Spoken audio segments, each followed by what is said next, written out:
Hey, Celeste, how's it going? Good. How you doing, sir? Not too bad. Last class, right? Last really lecture anyway. This- Yeah, I'm. Hey, I'm nervous. You I'm nervous though, nervous, you but said? we'll see. We'll see. There's a Yeah, it's getting there's a closer. lot to go over, but yeah, we'll go over it. Don't worry about it. Definitely not. Yeah. Dang. Yeah, I turned in all my paperwork today. Like the TV exam and all that stuff, the resume. So I did all that. Okay, cool. But yeah, Have you been in so I'm guessing you've been in yeah, contact with Hannah then for the externship site? yeah. She said the only thing she that we spoke about was she I gave her the paperwork. She said thanks, and then she said, "Hey, can you hey, I'm gonna send you an invite for a Zoom meeting tomorrow to go over the paperwork for the grading stuff." So that was it. Okay, cool. Yeah, That she'll was go it. over Yeah. more stuff with So that with you when you guys meet. and is that where she'll probably let us know where we're gonna be Yeah, stationed at? No. yeah. Okay, If she gotcha. doesn't have that yet, then she'll let you know when or what to look forward to. Yep. Oh, okay, perfect. Dang, nobody's here yet. Oh, there we go. There we go. There's Lexi. Hello. Hi, Lexi. How are you? Good in you? Good, thanks. One more class. I know.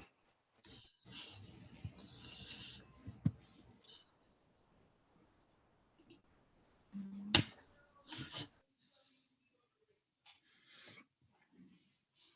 It's 5:30. We'll give it one more minute to see if anybody else shows up, and then we'll get going.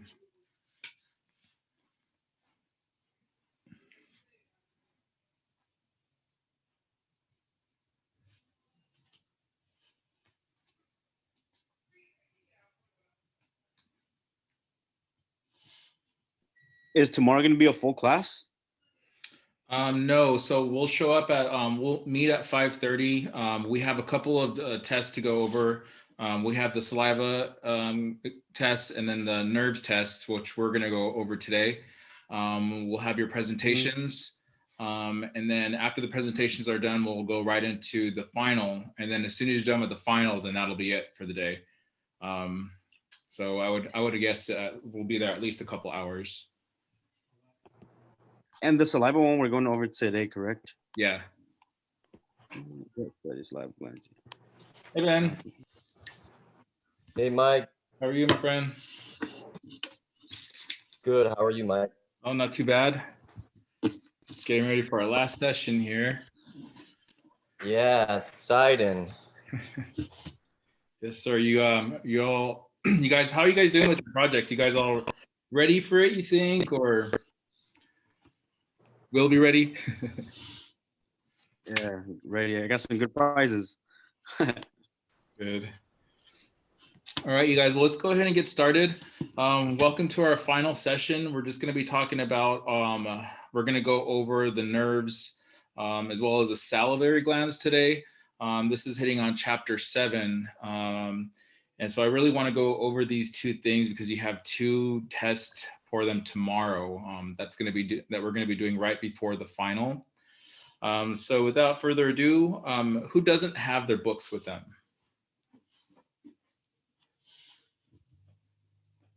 Anybody? So you guys all have your books, right? Yeah. Yep. Okay. So if you could do me a favor and turn to page 116, and I'm just going to be kind of reading along, and we're going to kind of read along and go over, and we're going to start over with the salivary glands. So the three major pairs of the salivary glands supply the oral cavity with saliva. So we're talking about is the parotid gland, the Stenson gland, and the submandibular gland and the sublingual glands. And I'm going to share my screen here. Give me 1 second.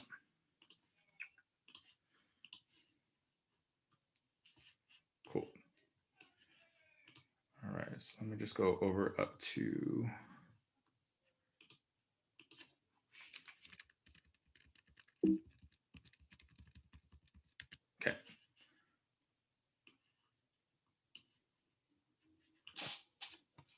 Hang on, you guys. Let me just size this so you can see it better. Okay, can you guys see that okay? Yeah. Yeah. All right, so there's three major salivary glands that we're going to be really honing in on. So we have our parotid glands. These are the two major glands on either side. They're underneath our earlobe, and they're kind of shaped like you can see like a sideways boot. There's a toe here and heel over here maybe. So this is the largest of all the three major salivary glands. The parotid glands empty into the mouth through the Stenson's duct. And on here, it has it labeled kind of funny. It says the Stenson's gland. It's actually this, it should be the Stenson's duct. So just remember that it will be labeled as a Stenson gland also on the exam. So also know that it's the Stenson's gland, but it can be interchangeable, the Stenson's duct or the Stenson gland. So that's the gland or the duct where it empties into the mouth. Right in this area here. And the duct empties into the mouth through the parotid papilla, which is the opposite of the second molar. So that's in that right on the back of the retromolar pad behind the second molar, right in that little fold of tissue that you can probably feel with your tongue. That's the parotid papilla, and that's where that saliva comes from the parotid gland through the Stenson's gland or Stenson's duct, and then into the parotid papilla. Let's see, Celise, can you read that next sentence after where I just left off the submandibular glands? What page was it again? That's on page 116. So under salivary glands. 116.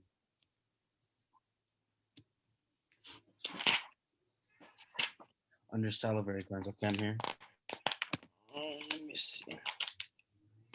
So right towards the bottom of that paragraph where it says the submandibular glands.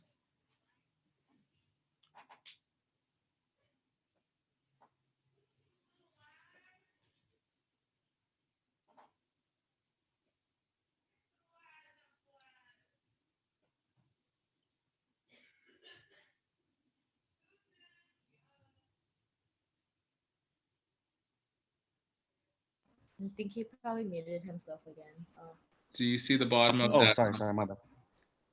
No, yeah, I see, my bad. I was on mute, but Oh, go ahead. the So the first, submandibular glands are the submandibular glands are the size of a walnut and lie on the inside of the mandible in the posterior area. They empty saliva into the mouth through the Wharton's duct, which ends in the sublingual carnuncles.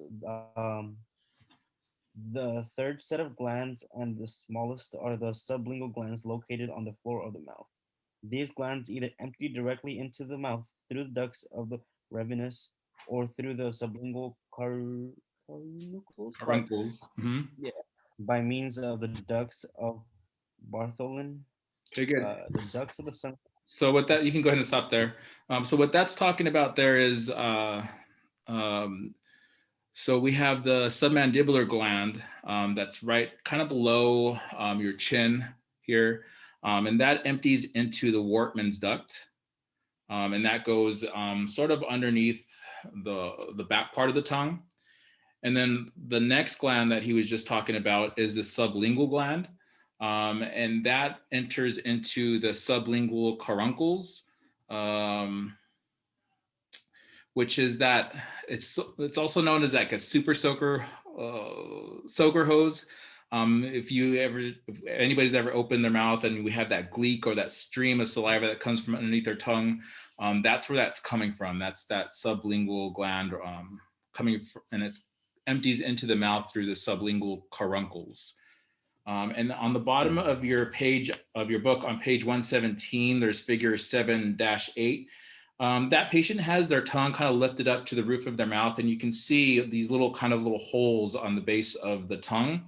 Those are the sublingual caruncles that it's talking about. So those kind of, whenever we talk about like lemon or acidic things like that, our brain kind of thinks about producing lots of saliva. And so our mouths will pretty much fill with saliva through those what they call soaker hoses, or those sublingual caruncles. All right, so let's see. So the function of the saliva is just to moisten and lubricate the oral cavity. It also aids in mastication or digestion. So just know what the function is. Also know that if you ever had like dry mouth, how uncomfortable that can be. A lot of people that take a lot of medications have dry mouth. And so what that can do is it can paralyze those major salivary glands, and dry mouth can lead to excessive caries, halitosis, and things like that. So you guys, so the things that we really need to, or you guys really need to know for the test are those parotid glands. And again, those parotid glands are on both sides of our mouth. And then that empties out into the Stenson's duct or Stenson's gland, into the papillary, the parotid papilla. Then we have the submandibular gland that empties into the Wortmann's duct. And then we have the sublingual gland that empties through the sublingual caruncles. So those are the only things. So again, we had the parotid, the submandibular glands, and then the sublingual glands. And then also know what ducts empty out into the mouth. Are we okay with that? With the salivary glands? Any questions with any of those? Yeah. Okay. You said there was one that can be called two different things. What was that again? That was the Stenson's gland. And the only reason is because of the funny way they have it labeled in your book as well as in your test. It's the Stenson's gland. But just know that can either be the Stenson's gland or the Stenson's duct. Okay, thank you. Mm-hmm. All right, so we got through the salivary glands. I want you to take a deep breath because the nerves can be a little complicated, but we'll go through them one by one, and I'll show you exactly which ones that you need to know. So the nerves start over on page 127 of your book. So go ahead and flip to onto page 127.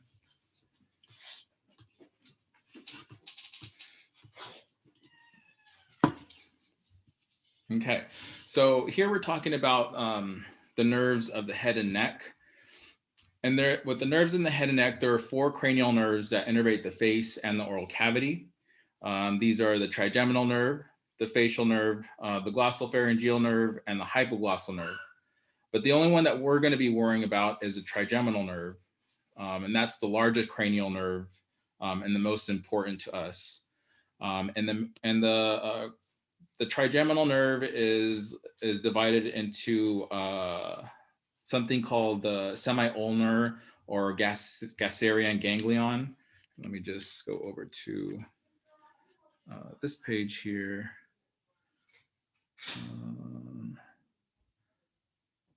So they don't have it in this image, but I'll show you when we get to it.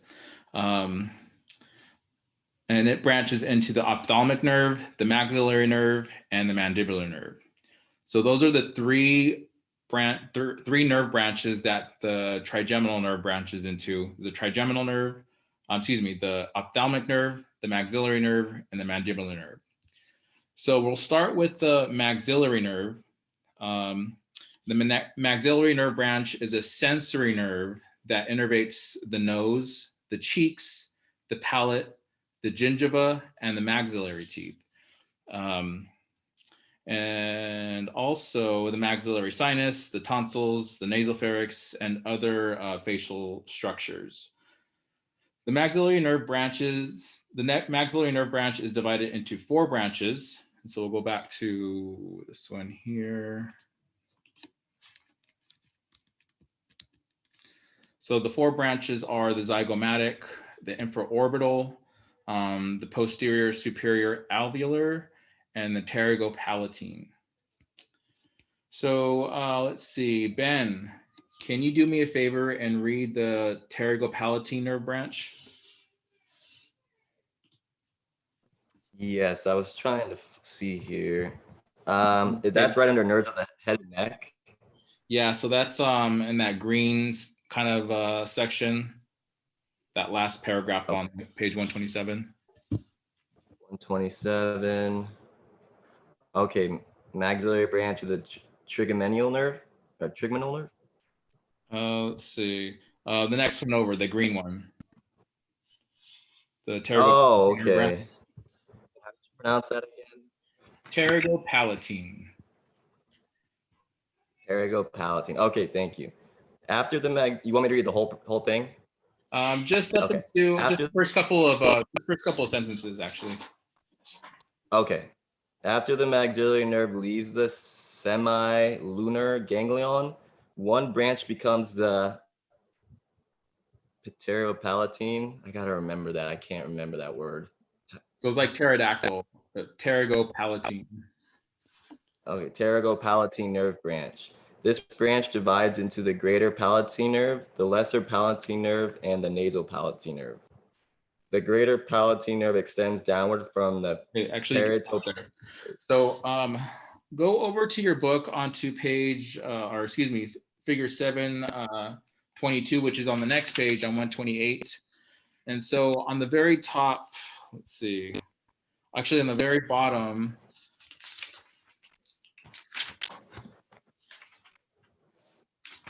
on the very bottom of figure 722, they're talking about that pterygopalatine nerve branch. And what Ben was just saying was that, so if you could start with that pterygopalatine ganglion, you can kind of think of like a hub where all different types of branches branch off from. So that we have the pterygopalatine ganglion, and it branches into the greater palatine nerve, which it kind of innervates the top molars all the way up into the premolar area. Let's see. Lexi, do you have your book with you? Yeah, I do. Can you continue on there, starting with the greater palatine nerve? On 127, right? Yeah. The greater palatine nerve extends downward from the, I can't say that word for Pterygopalatine nerve. I can't say it. Yeah, pterygopalatine nerve, and reaches the palate through the greater palatine form.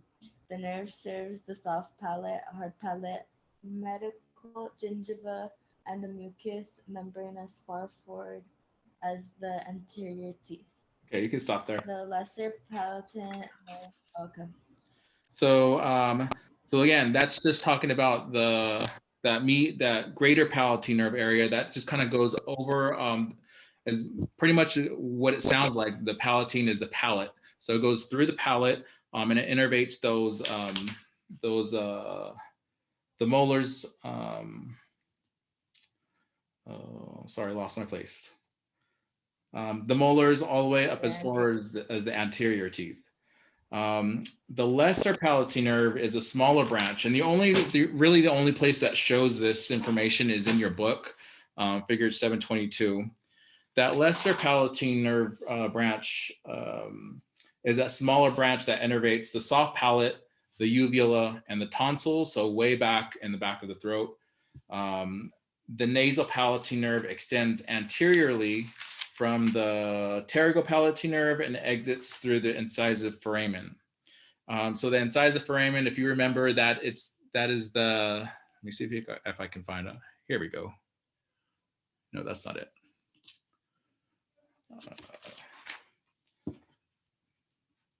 So the incisive foramen, if you remember in radiography, on the lingual part of the central incisors, we had that hole on the top of the roof of our mouth. That's where those nerve branches go through. So again, that's talking about the nasal palatine nerve. That comes off of, all of those come off of the pterygopalatine nerve branch, which is this thing here. So this is that area that I'm talking about here, and it goes down and through the incisive foramen. So this nerve innervates the anterior palate, the gingiva, the mucous membrane, and the anterior teeth from the cuspids forward. Okay, so next we're going to be talking about infraorbital nerve, and that is one of the branches of the maxillary branch of the trigeminal nerve. Anybody lose me yet? Before I go on. Trying to keep up. This is pretty gnarly. Stop me. I know. Stop me if I need to go back. I don't mind. I know this is kind of crazy, but there's so again, I just want to go back. There's that trigeminal nerve. It branches off from the maxillary. It has a maxillary branch that has different branches from there. There's 4 of them. We talked about the pterygopalatine nerve branch and all the different nerve branches that branch off from that pterygopalatine ganglion. And now we're going to talk about the infraorbital nerve, which is, let me find it here. So that's this nerve here. So let's see. Celise, can you read the first couple sentences of the infraorbital nerve? The infraorbital nerve is another branch of the maxillary nerve. 2 nerves come from the infraorbital nerve before it exits through the infraorbital foramen. These are the middle superior alveolar nerve and the anterior alveolar nerve. The middle superior alveolar nerve supplies the lateral wall of the maxillary sinus, gingiva, mesial buccal root of the first molar, and all other roots of the bicuspids. Okay, you can stop there. Premolars. So that's the nerve that he was just talking about is this infraorbital nerve here. And that supplies 2 different nerves. So that infraorbital nerve branches off into 2 different nerves. The first one is going to be that anterior superior alveolar nerve.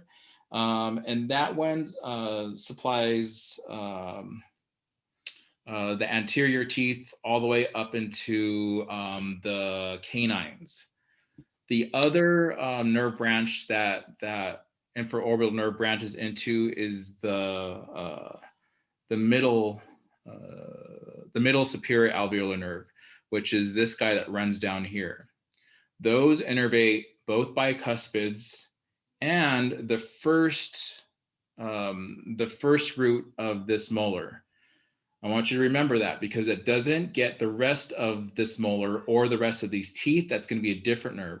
So that middle superior alveolar nerve, once again, gets those 2 bicuspids and that first root of that first molar. That's that mesial buccal root. Let's see. So the middle superior alveolar nerve supplies the lateral wall of the maxillary sinus, gingiva, mesial buccal root of the first molar, and all the roots of the bicuspids. The anterior superior alveolar nerve is the next nerve to come from the infraorbital nerve, and that's the one that I was talking to before that supplies that innervates the anterior maxillary sinus, does the gingiva, the cuspids, laterals, and central incisors. So going over that infraorbital nerve branches into 2 nerves here. That's that middle superior alveolar nerve that covers the bicuspids and the first root of that first molar. And then the next one is the anterior superior alveolar nerve that innervates the roof of the mouth. It gets the sinus, the gingiva, and all of the anterior teeth from the canines forward. Okay, are we okay with that one? With the infraorbital nerve? Okay, so I want to talk about the posterior superior alveolar nerve. Ben, can you do me a favor and read that one? The posterior superior alveolar nerve branches downward from the maxillary nerve. It supplies the gingiva, maxillary sinus, cheeks, and maxillary molars, with the exception of the mesial buccal root of the first molar, which is innervated by the middle superior alveolar nerve. Good, thank you. So once again, I don't know why we're wired this way, but we are. That posterior nerve is going to innervate all of the nerves of the third molar, all of the nerves of the second molar, and all of the nerves of the first molar, except for that first mesial buccal root. Once again, that one is innervated by that middle superior alveolar nerve that we talked about before. Can you, Ben, can you continue with the zygomatic nerve, please?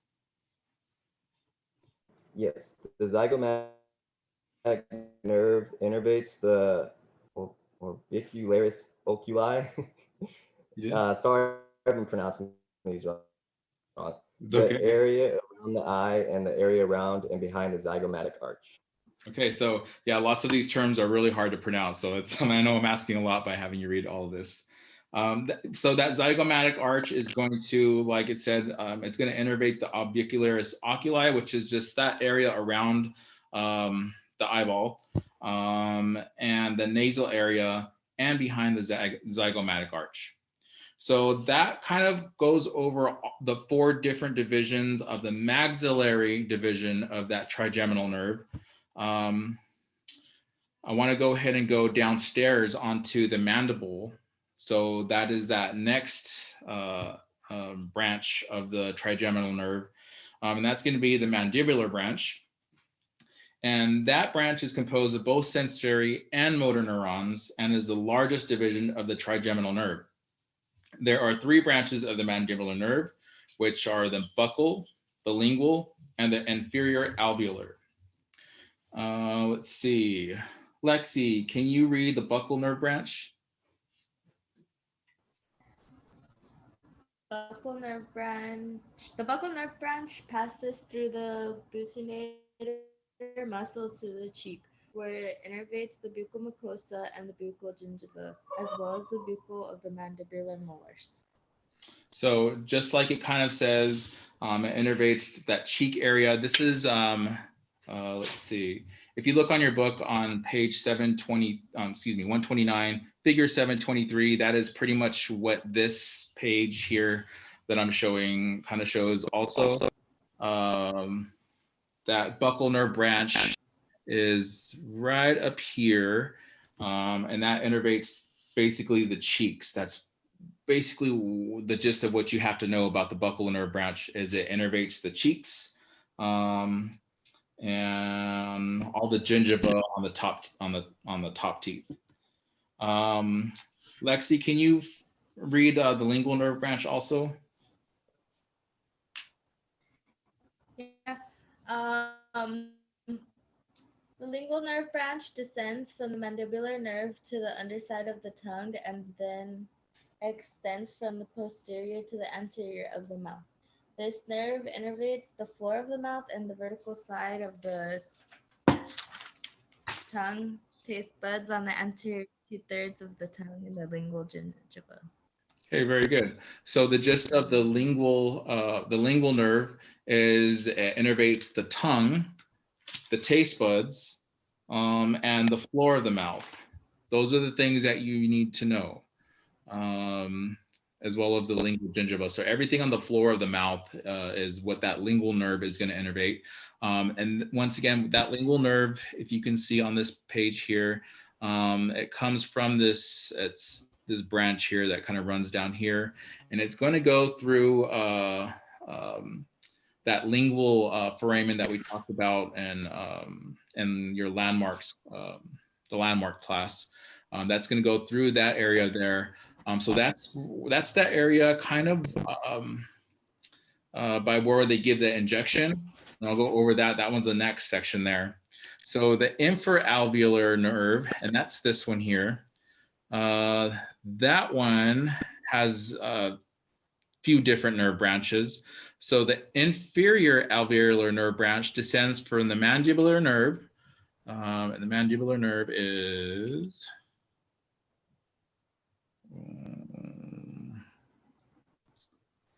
that is the posterior division of the mandibular nerve. So it goes down from here, and the inferior alveolar nerve runs parallel to the lingual nerve. The first branch is the mylohyoid nerve, and that supplies the mylohyoid muscle and the anterior belly of the digastric muscle. So what you basically have to know with the mylohyoid nerve is it's going to innervate the delicate tissues of the floor of the mouth, as well as the underside of the tongue, or where it says the anterior belly of the digastric muscle is just the underside of the tongue.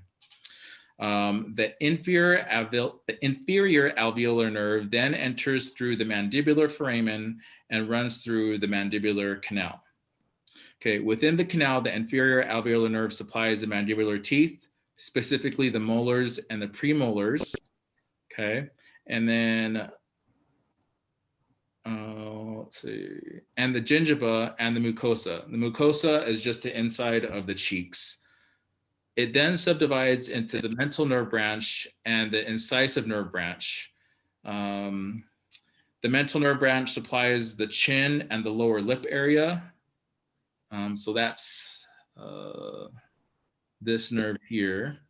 And the last branch is the incisal nerve branch that innervates the anterior teeth and the labial gingiva. So on your test, you're going to have some diagrams that look just like this, as well as the one for the maxillary nerve.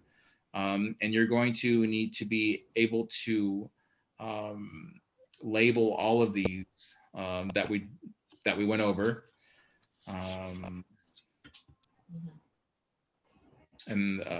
So there's like a matching type of thing. Any questions with any of these? I know there's a lot of nerves that we went over.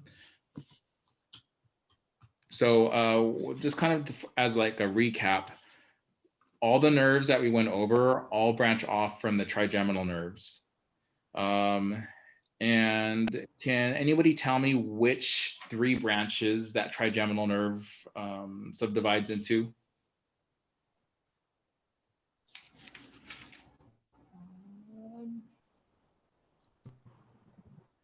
That's the mandibular trigeminal nerve.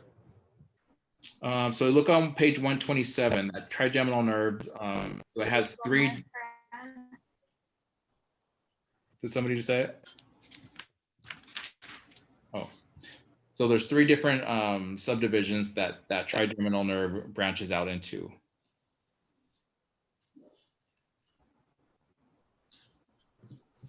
Sorry, I thought someone else was going. Okay, maxillary, it's on 127, maxillary branch of the trigeminal nerve.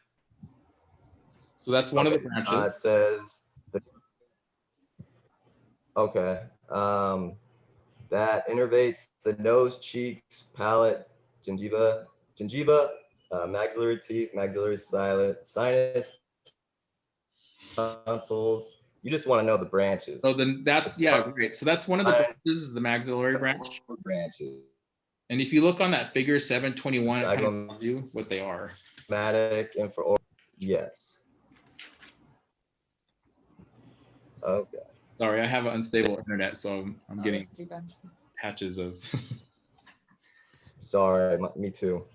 Ophthalmic nerve, maxillary nerve, and the mandibular nerve. Exactly. So there's 3 branches that the trigeminal nerve branch into. One is the ophthalmic nerve, which we don't talk about too much in this class, but just to know that that is one of the nerves that the trigeminal branches out to.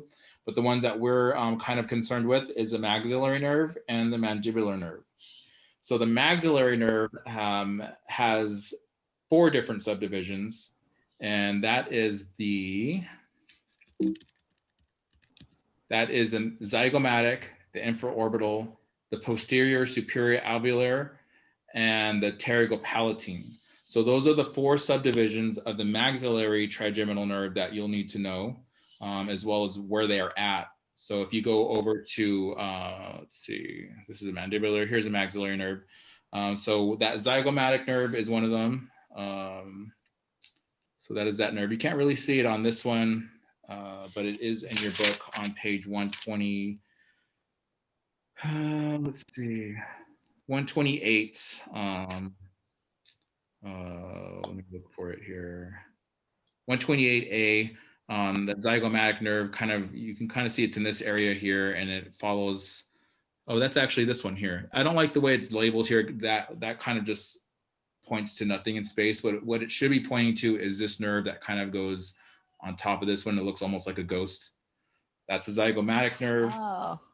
Okay. We have the infraorbital nerve, which is this one here. And then we have the posterior superior alveolar nerve, which is this one here, innervates teeth. And then we have the pterygopalatine nerve, which is this nerve that runs down this way. Okay, so then after that, you have a Can you question? say the posterior? Yeah, you said. Can you go back to the one? You said the posterior superior nerve. What was? The posterior superior nerve. Yeah, so that's this one here. That one runs down and it feeds these branches here. All of them. Actually, that one's the posterior, that posterior superior nerve. So that, remember, that one feeds the third molar, the second molar, and all the roots of the first molar except for that first root, because that one's supplied by the middle superior alveolar nerve. Are you okay with that one?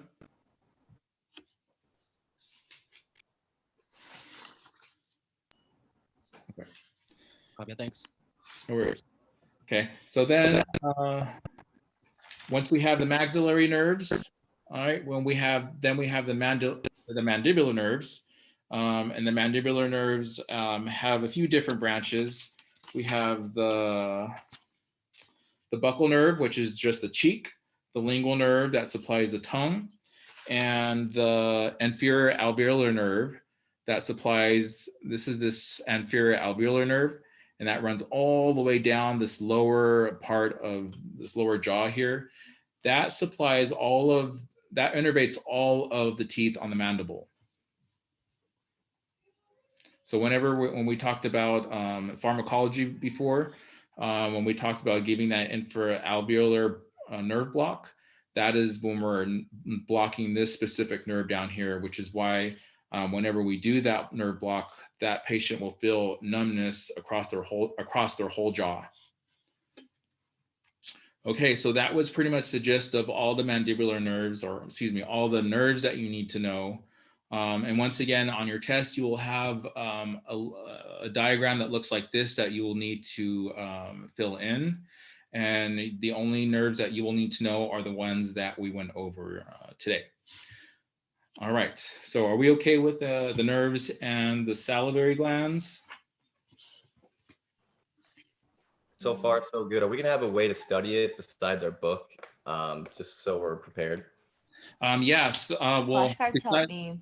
besides your book, no, you will have this, the chapter 7. I'll leave this up. The slides that we went over are slide 40, and then slide, let me look for it for you. 38 and 40 are those two. So that's these two, the maxillary nerves and the mandibular nerves. Those are pretty much the nerves that you need to know. So just those two slides there. And then the best way I think to study this off of this specific test is to look into your book. So page 128, figures 722 and 723 are going to be the ones that you really want to study off of, and that's what's, I think, is you're going to do the best if you study off of those. Okay, thanks for the advice. Yep. Okay, so if you don't have any more questions about that, I do want to do a Kahoot game with you guys. That'll help you to kind of be a little bit more prepared for the final. So I want to do a new share. Let's see.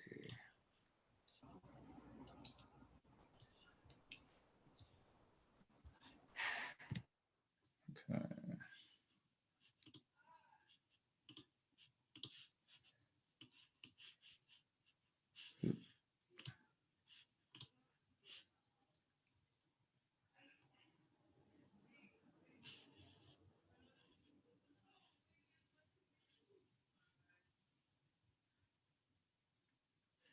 Okay.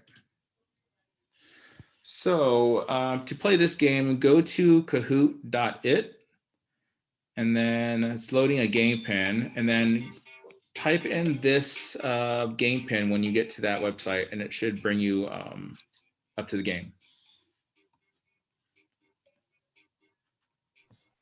And I'll wait for you guys to join.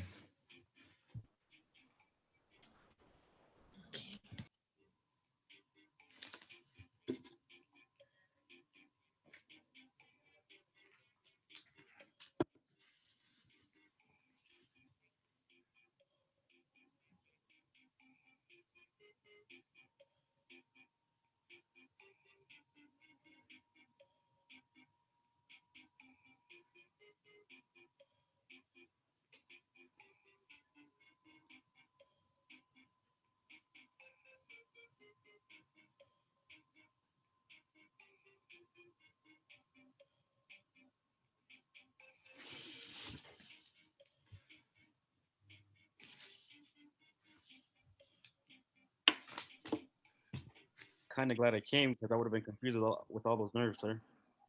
Yeah, see, it's always good to come to class. Yeah, there's a lot of And them, but that there's study just guide, really a couple different subdivisions of the trigeminal nerve. 405. and for our final, the study guide, study that, study the nerves that you just told us, and then the Kahoot game. Anything else you think we should study to be prepared for that? No, that's it. Also, do this on each chapter. There are study materials that are on every content folder. Those you'll want to go over as well because those have some pretty good information. Okay. All right, cool. We have everybody. Let's see. I'm going to go ahead and start the game.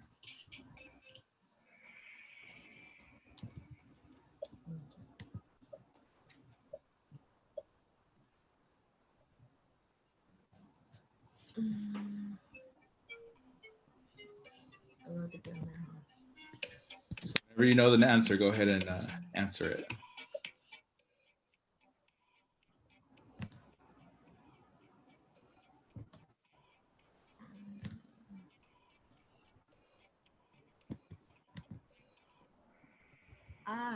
On the lips.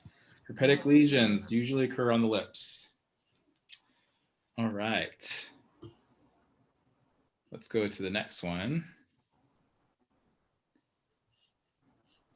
All right, good job. So, true or false? Oral tori are malignant bony growths.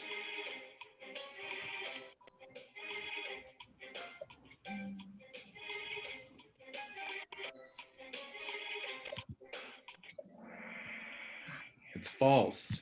Remember those tori are bony growths, but they're not malignant. They're completely benign. They're just annoying when we're trying to take x-rays.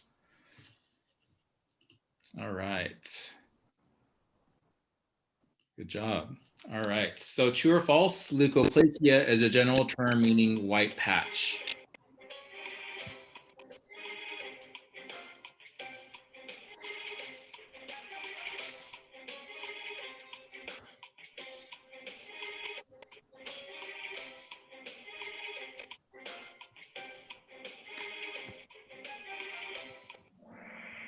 It's true. Anytime we talk about leukoplakia, it's just a generalized term. It can mean a bunch of different things, but it's just what it looks like, which is just a white patch, usually on the buccal or the oral mucosa, which is just the inside of the cheek. All right, we'll go to the next one. So major factors that contribute to a patient's resistance to infection include allergies, medication, immune status, or all of the above.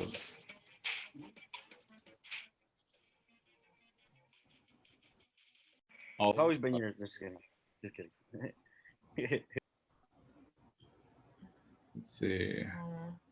I don't know what happened to my screen share. Hang on. Okay. All right. So I know we didn't go over too much of that in class, but that could possibly be on the exam, just so you know. The frenum is which of these?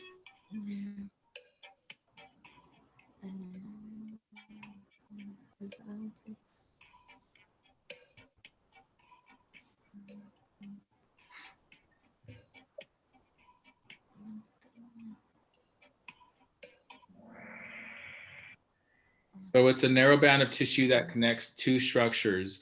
When we talked about in pathology was that, if you remember, that lingual frenum, that is when somebody's tongue tied, that's when they have that tip of their tongue that's literally tied to the floor of their mouth. And that is what a frenum is, just a narrow band of tissue that connects two structures. Any questions so far? So far, so good. All right, true or false? A class 1 cavity is decay found only in the posterior region on the occlusal surface.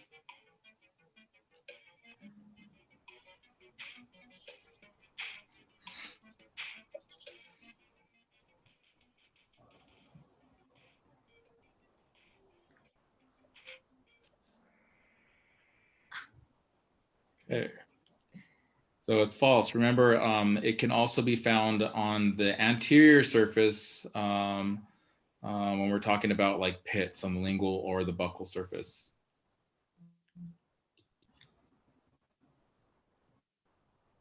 Okay, true or false?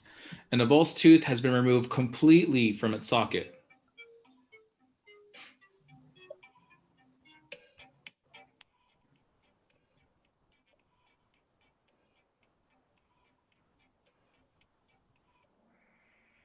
That's true. Very good. An avulsed tooth is something that a tooth that's completely removed from its socket. All right, convex depressions on the lingual surface near the gingiva.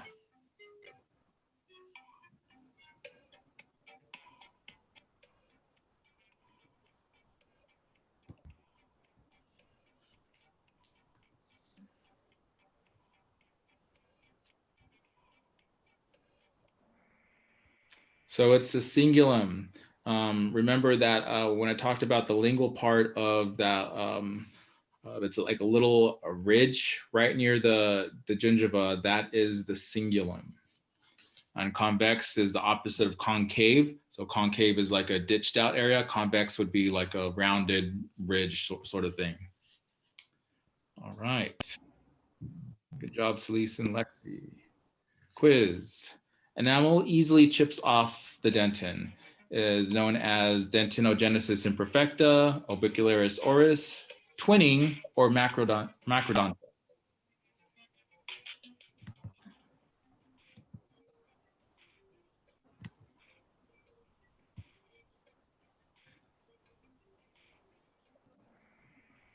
Very good. Dentinogenesis imperfecta. Good job. All of you got that one. Very nice. So absence of teeth is known as microdontia, anodontia, dentinogenesis imperfecta, or orbicularis oris.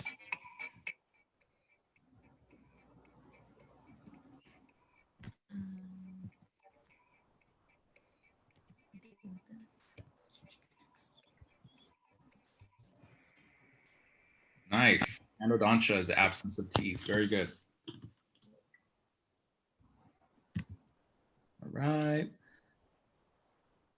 See, the TMJ is formed by the articulation of two bones. Which ones are they?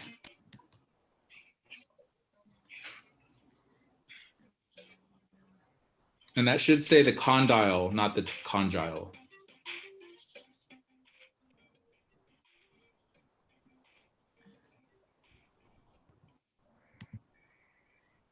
So that's the two bones that form the TMJ is the condyle and the temporal bone.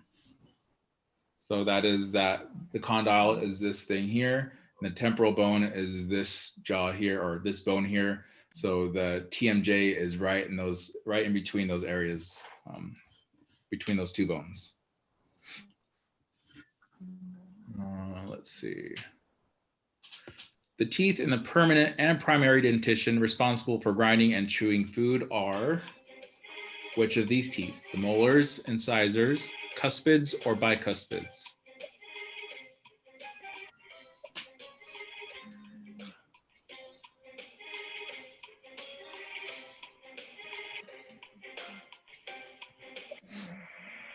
Very nice. The molars.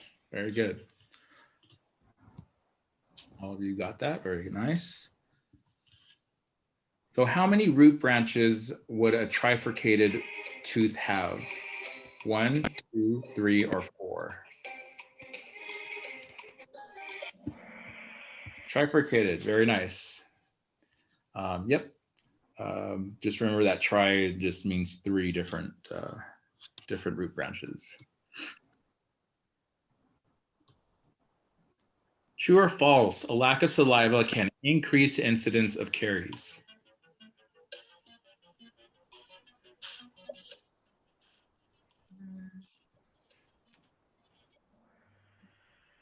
Very good, true. Remember, people that have dry mouth, we don't have that saliva that's constantly flushing away those bacteria and that acid. So people that have dry mouth have lots of or higher incidence of caries. Nice. Okay, another true or false. The fossa is a pointed or rounded part of a crown.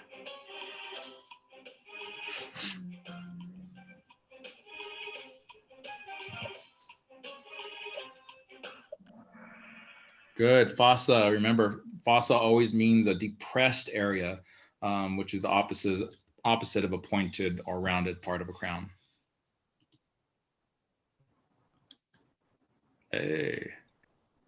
True or false? Orbicularis oris is when two teeth develop from a single tooth bud.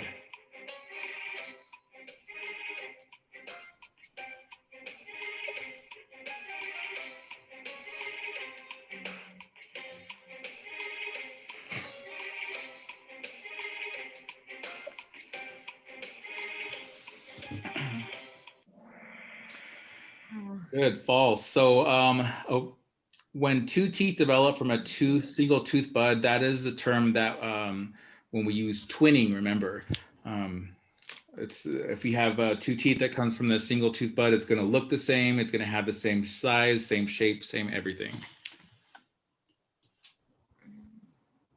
Good job, Ben. The salivary glands located on the floor of the mouth are called which glands?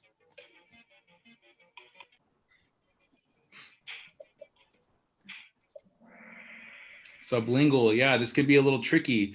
It could be the submandibular or the sublingual, but the floor of the mouth specifically is going to go the sublingual glands. Remember when somebody gleeks, we have that shoot of or the stream of saliva that kind of shoots out of their mouth. That is going to be on the floor of their mouth. Hey, good job. Quiz. So the chewing surface of the posterior teeth is referred as which surface? Very nice. That was an easy one, right? The occlusal surface is the chewing surface of the posterior teeth.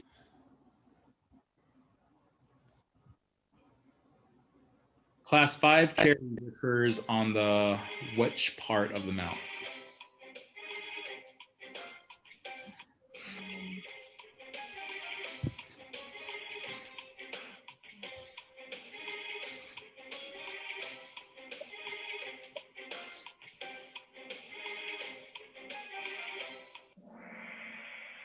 Good. The cervical third or facial or lingual surface. So remember that class 5 caries is on that cervical third, which is right on the gum line or the gingival surface. That can either be on the facial or the lingual surface. If you remember, those are those areas that can be little notched areas that some people get from grinding or brushing too hard. And that's the class 5. Class 5 caries occurs either buccal or lingual and on the cervical third. Okay. So when a tooth has a solid red line through the roots, this could generally mean what about the tooth?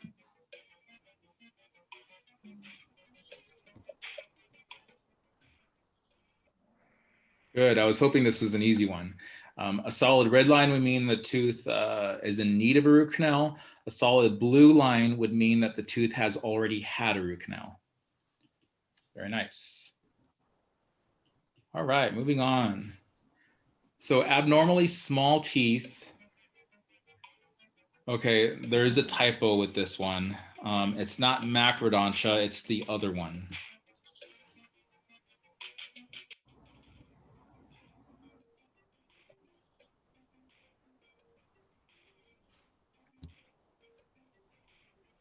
Micro. So yeah, it's I'm glad you picked that one. That one, it's not macrodontia. This was a typo. I apologize. There's a typo on this. It's actually microdontia, which is abnormally small teeth. Macrodontia would be abnormally large teeth. The tip of the root is known as what? Tip of the root, The apex. Very good. Remember radiography, the tip of the root or the apex is what you want to get. when we're taking PAs. You all got that one, very nice. True or false? The furcation is a dividing point between multiple roots.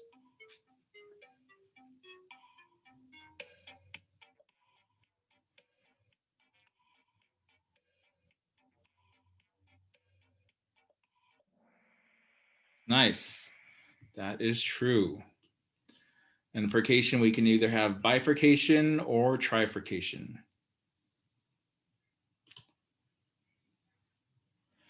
An angular depression is known as a ridge, a fossa, a pit, or mamelon.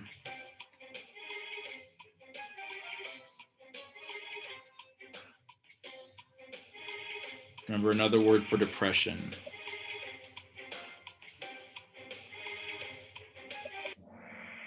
Fossa, very good. All right, y'all got that one, very nice.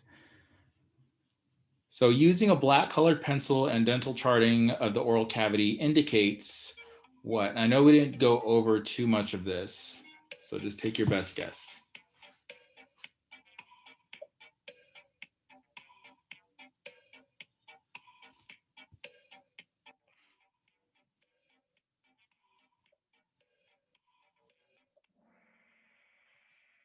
So this is a root canal kneading treatment. It was the only time a black colored pencil and dental charting in the oral cavity is used.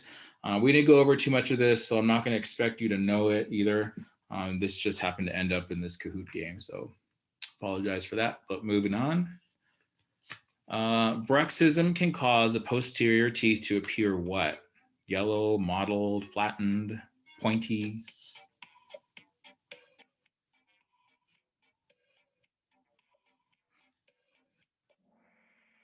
Flattened. Bruxism is just a fancy word for grinding. And when patients grind their teeth together, they flatten out all those cusps. So they end up having really flat teeth.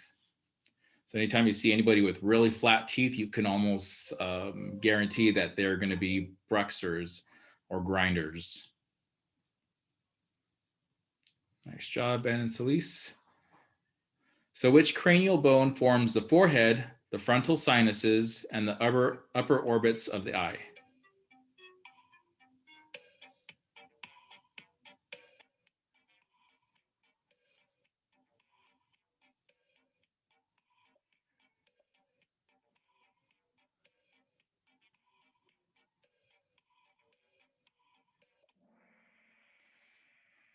So I know these ones are a little complicated. Huh?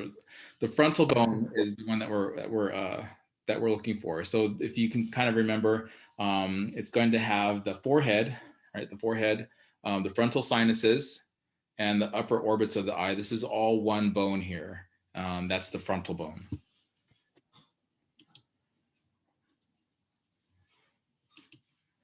All right, another quiz. The tongue is attached to the floor of the mouth by the what?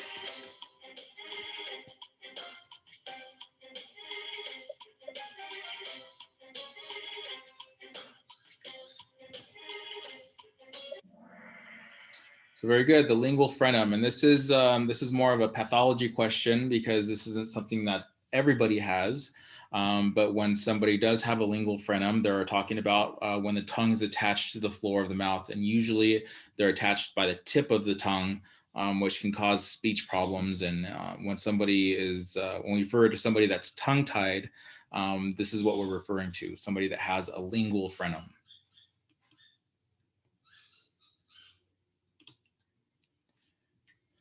Histodifferentiation of amyloblasts and odontoblasts occurs in which stage of tooth development?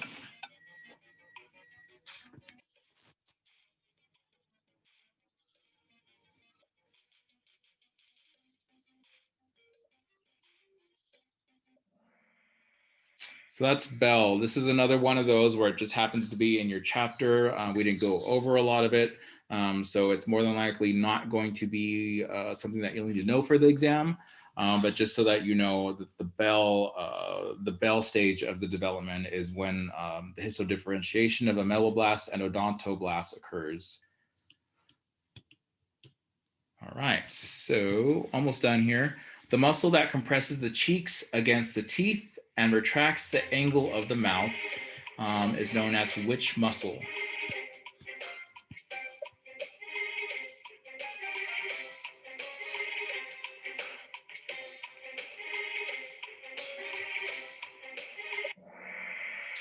So those are both of these. So it can be the buccinator or the orbicularis oris.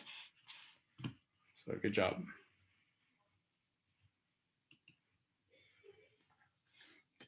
Tingling, redness, and mild discomfort before herpetic lesion presents are collectively called what?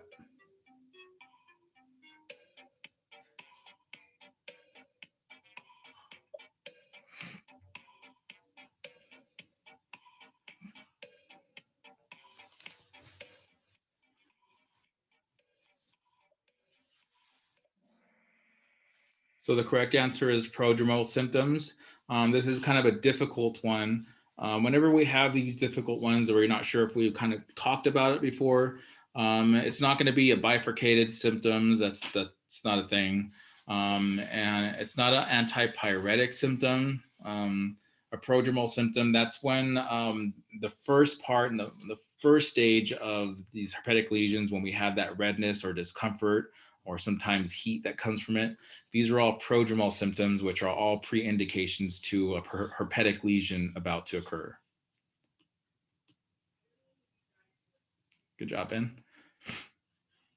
All right, what numbering system uses a bracket to designate quadrants of the mouth?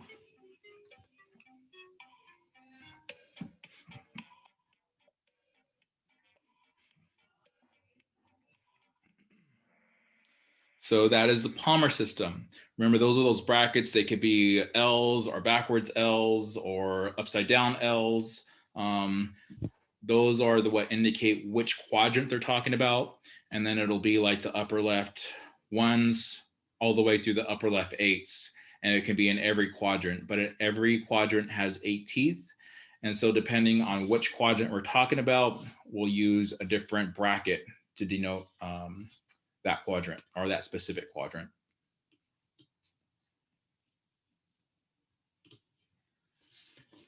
Okay, primary central incisors begin to appear at which age?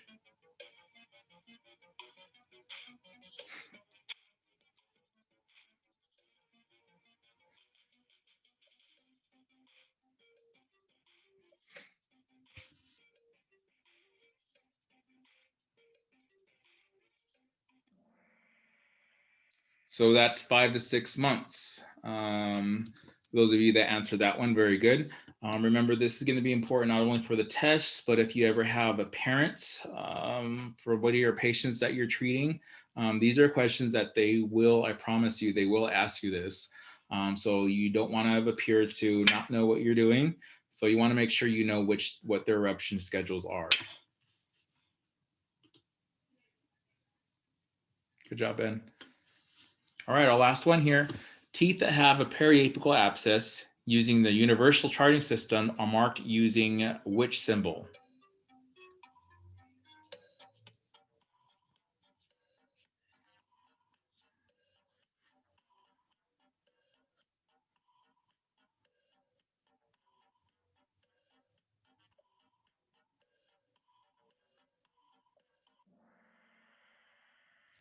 So yeah,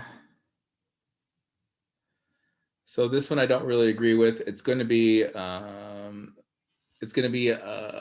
red circle near the apex of the tooth for anything that has a periapical abscess. We didn't talk about using anything black or any circles.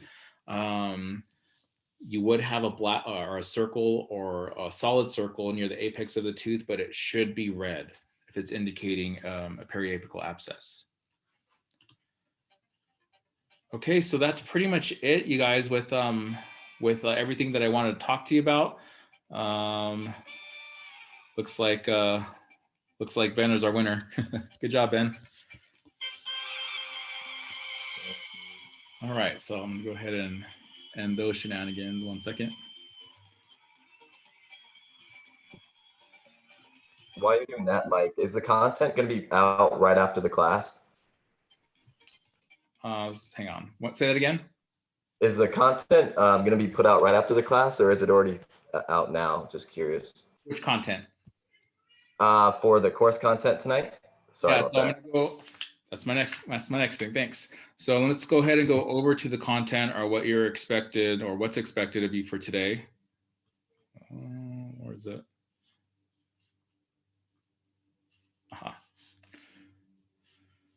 Okay, so the first thing you're going to want to do, so tomorrow, the only thing that you have really due tonight is the dentition quiz and the Franklin Covey assignment. Let's see, those should already be on. And if you don't see that on your content for today, please let me know. I'll double check to make sure they're available for you guys today.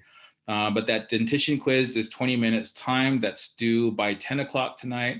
Please make sure you have that done before 10 o'clock so I don't have to mark anybody absent. And then there's that last Franklin Covey assignment. That one's due by midnight. For tonight, you want to study for the salivary glands and the facial nerve quiz. Both of those quiz are going to be given tomorrow right before your presentations. So study for that.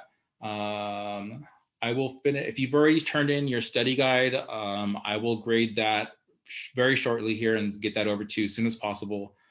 So study off of that and turn that in if you haven't already done so. Finish up with your portfolio projects, study for your final. If you have any assignments that are missing, please go over your grade book tonight. Make sure you have all of those completed. The last time you'll be able to submit those are by midnight tomorrow. I know I said before the final, but if you have some that are still kind of straggling behind, I will accept them up until midnight tomorrow night, just so you know.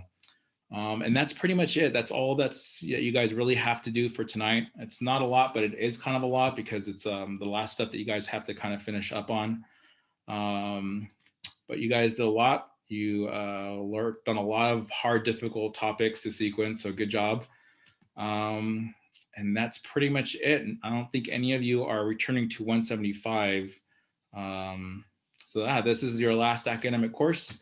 Any questions with any of the stuff we went over today?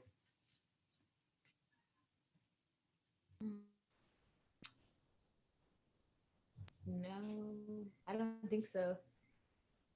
No questions, but if I could talk to you for 1 minute after, if no one else has questions. Okay, sounds good. Yeah.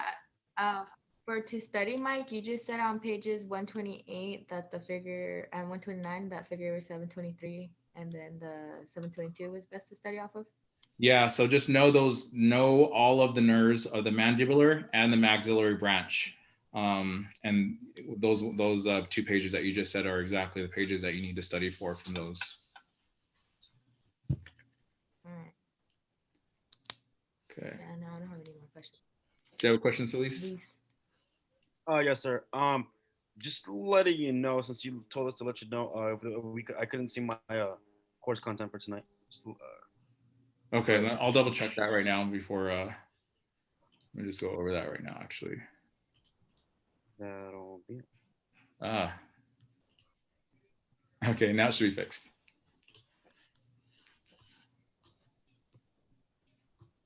And then as soon as this video finishes loading, I'll load that up to the content as well in case you want to go back and go over anything that we discussed today. You're more than welcome to do that. Just give me it usually takes about 20 minutes for the video to upload and to process.